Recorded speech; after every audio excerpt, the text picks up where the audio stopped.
First of all, I didn't know there were any more brick and mortar companies around, so thank you for reminding me about that.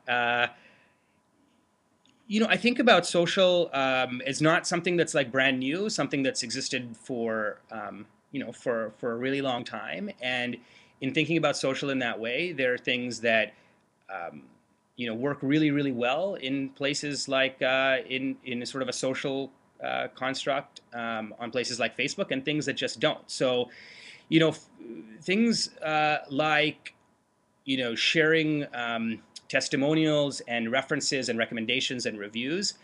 That type of stuff works really, really well for bricks and mortar companies on channels like Facebook. Why? Because those things already happened, right? So the world is inherently social. We've always been social. If you think back to like the 40s and 50s with broadcast TV, people used to sit around a TV and as a family and talk with one another and share stories and ideas and feedback on what they were watching on TV or what happened during the day or whatever it might be.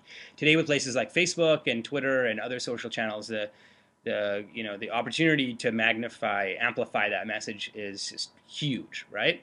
But the behavior actually hasn't changed. For small bricks and mortar companies, people probably aren't gonna buy your product on Facebook. I mean, depending on the product, maybe, but more than likely they're not going to buy it.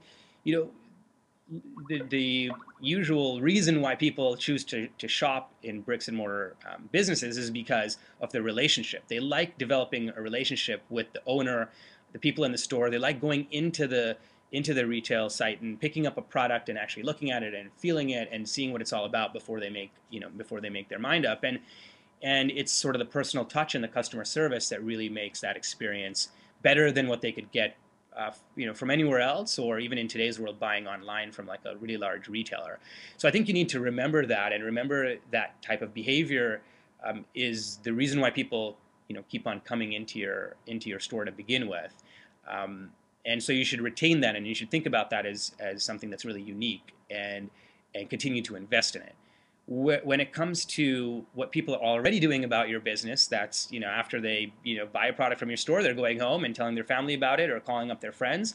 With Facebook and Twitter and other sites like that, they can now tell hundreds or thousands of people more than they could before. And rather than shying away from it, or rather than trying to advertise to people on there, you should give your fans tools so they can tell their friends about you. I mean, that's what social is about. And so think about Facebook and Twitter as the best opportunity to get word of mouth spread about your retail site, but that the actual transaction is probably still going to happen on your retail site and at your store, and that's probably okay. In fact, that's probably your advantage, which is why you're still in business.